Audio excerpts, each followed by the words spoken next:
Hey gang, how's it going? If you're new around here, my name's Kathy Robinson Pickett, and I'm the founder and director of Friends Together. And on our social media pages, we talk all things Friends Together, social justice, health and mental health, and whatever the other hot topic of the day may happen to be at the time. But the last, 6 weeks or so, we've been doing this Mental Health Sunday, and Troy's back with me again today. Hello. Morning. Morning. So today, first off, thanks for all the feedback and stuff about the caregiving segments, and we're going to keep. That's not going away because that is an ongoing thing in this house, and we will continue to talk about that. And as you guys have questions about that, please send them in because we've really come to realize that we're not alone. And sometimes you can feel alone, right? And sometimes not only you can feel alone, but you can feel like, well, this is a stupid question. It's not stupid. It's absolutely positively not stupid. And I'm going to actually kind of lead into, we're going to talk a little bit about anxiety today, but I'm going to lead in with kind of what happened with Troy and I. Look at his face. Which time? It's like, which time? What day happened? So I can't tell you how great it is to kind of have Troy home and being able to like reimagine what our life looks like as these new decades approach. But anyway, the other day I had to be in Winter Haven late at night for a presentation. So he drove me, and he drove up. We had a nice dinner. And then I did the Relay for Life, and we came home. And while I was driving, while he was driving, I was thinking, I would have had to spend the night if you hadn't been home. I'd either done the program and spent the night and spent $300 for a hotel, or I would have not done the program because as of the last year, I am really anxious driving at night. And part of that's physical, right? Because getting old, I don't know. My eyes don't work the same way they used to. It has a tendency of hitting things. I have a tendency of hitting deers, hogs. They commit suicide in front of my car on a semi-regular basis. And I just... Pickup trucks and semis. And we live... You think we live in a big area, right? But we drive through the country, going back and forth, and that's the thing. We're really out on country roads. Cell signal's not great, and that sort of thing. So, what I was going to say is we talk about anxiety. I think there's several kinds of anxiety, right? There's a lot of kinds. Situational anxiety is one, like I hear what you're talking about. Then the main types of anxiety, it's not that there's different types, it's just that it hits us differently and different causes. But I want to go back to something about the caregiving. So you guys know that we are when we're talking about our experiences with caregiving at the present, we're talking about our parents. But that it's not just with parents, it can be with siblings, it can be with partners, it can be with children, it can be really anyone. Anybody can need a caregiver at any given time with no notice at all. And we've had a lot of experience of that in our life, right? We are the ones, and especially in the early days of my journey, right? Right. So just know that when we're talking about parents, it doesn't specifically apply to just parents. It applies to really anyone that you can find yourself caring for. For sure. So, moving on to like symptoms of anxiety. So people throw anxiety around the word, lay people.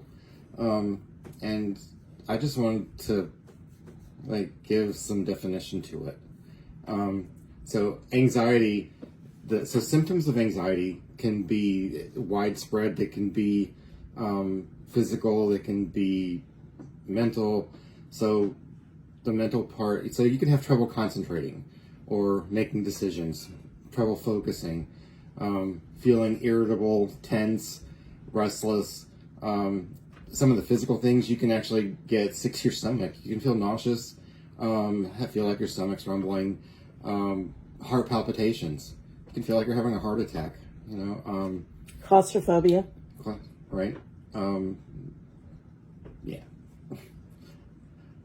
Agoraphobia, hydrophobia. All of it can come, right? Those are all forms of anxiety in the extreme. So you can also have sweating, shaking, trembling, trouble sleeping, having a sense of impending danger, panic, or doom. So those are a lot of the symptoms. So what are some of the causes?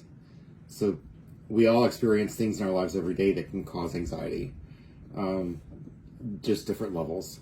So the main causes of like chronic anxiety can stem from childhood experiences. A lot of people don't realize that things that happen to us in our childhood stick with us. Sometimes we can process it, but sometimes you just need some help to do that. So the other life experiences as well.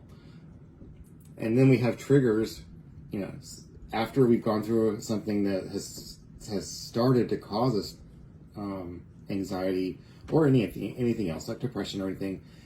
Those things then triggers develop.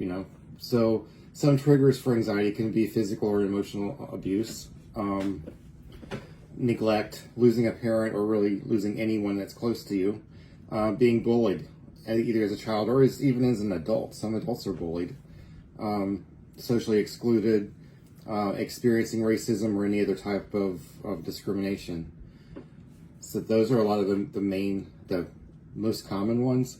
Other ones include not taking care of yourself, like getting exhausted, letting stress build up, lots of change or uncertainty going on in your life, feeling under pressure either from studying in school or in work, long work hours, being out of work, money problems, housing problems or homelessness. So even it can get on a huge scale, like even worrying about the environment or natural disasters. So, and that's interesting that you would say that one, because those are often that last one, the worrying about global events, right? Anybody that knows me knows that I may or may not have a news problem. I watch way too much. And I've been stepping away from that in the last few months because I realized how much it was impacting my mental health. But so some of these are minor and some of these are major. And I think what people don't know is, when is it something that you go, okay, this is happening to more often than it should, or I need help for this. Is there any way to know that? Yeah, so that's what I'm getting to. Eventually. I think I'm starting to, her talking is kind of rubbing off, getting off track too.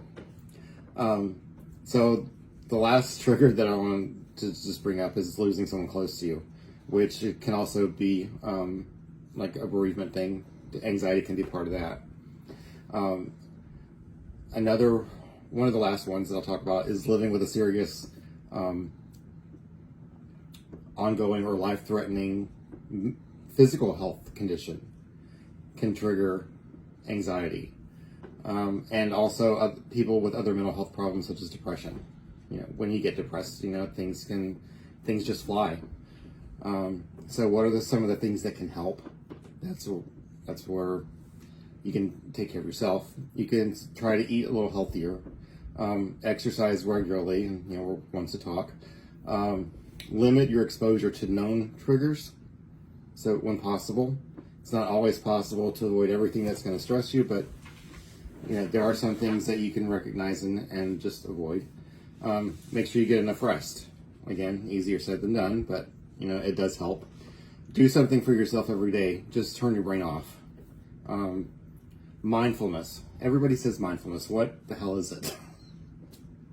So what mindfulness is maintaining a moment-by-moment awareness of your thoughts, feelings, and bodily sensations and surrounding environment through a gentle, nurturing lens. Now, don't beat yourself up. Look at yourself as to what you're experiencing and recognize what it's doing to you physically and mentally. That's the basic concept. And then another thing you can do is meditation for those that do that. Which is the reason I'm alive today, for sure. So the last thing I talk about is like when to seek help. So I looked at some articles, and so here's a couple of things. So if your anxiety keeps you from sleeping, working, social interactions, or errands, you may want to reach out for help. If you feel anxious more than half the week for 6 months or longer, it's probably time to seek help. So, in my words, simply put, if anxiety is interfering with your daily functioning, that's when I think that you should probably look for someone to talk to, see if there are treatments if you need treatment. And the last thing I'll say is what the treatments, evidence-based treatments for anxiety are. And the best thing is talk therapy and medications, and the best results come from a combination of both.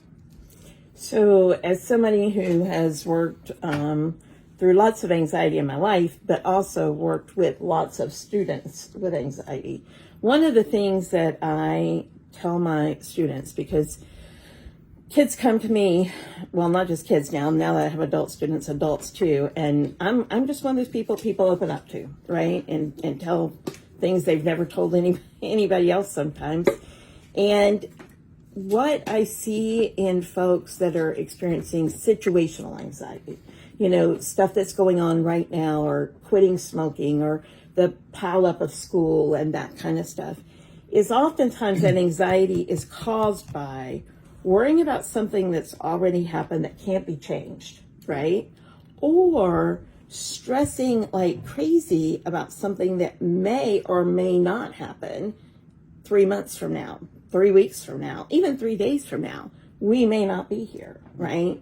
So one of the techniques that I work with my students is about staying in that moment, which is what he's talking about, right? But how do you stay in that moment? And there's several ways you can do that. And I'm going to share an old technique, and some of you, he's going to roll his eyes probably when I share this technique, but it does work, and it's something I use for myself. And that's a rubber band. Put a rubber band around your wrist. If you feel yourself starting to pull in either of those directions, you can physically, now, right now, I have a Fitbit, so I don't have to do that. Like, I can pop my band. It's just the actual noise, the physical act of doing it, that helps bring you back to the present. There's breathing exercises you can do. If you start feeling yourself traveling either of those directions, one of the breathing exercises I used to do with my students years ago, before people talked about anxiety, was to take your hand and breathe up your finger, down your thumb, up, down, and you trace your finger.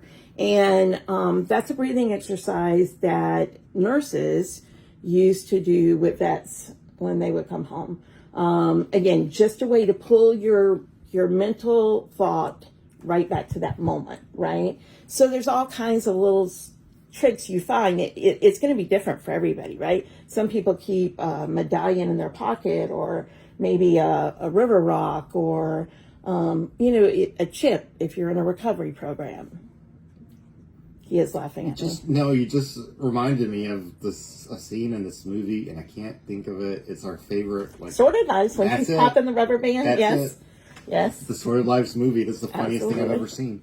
But it works. It didn't work for her. Well, it didn't work for her. That was a little different. Okay. It's a little different. If you haven't seen Sword of Lives, and if language doesn't bother you, and you're having a bad day, it'll make you feel better. It will. It will take the anxiety away for a few minutes. It'll really make you. It'll make you feel like your life is way better, right? So, funerals set in the Deep South, and all the crazy that can happen. And Delta Burke, Olivia Newton-John, Beau Bridges. So you just can't go wrong. But if language bothers you, just skip it. Skip it. But again, so it does. I guess what I was trying to get across is that sometimes you try those things, right? And they work. And then sometimes you try those things and they don't work. So, sometimes they'll work. Sometimes they'll work a little, but not take it completely away. Sometimes they don't do anything. When it gets to the point that they don't do anything, that's still giving you, that's the time you need to look for something else. Right.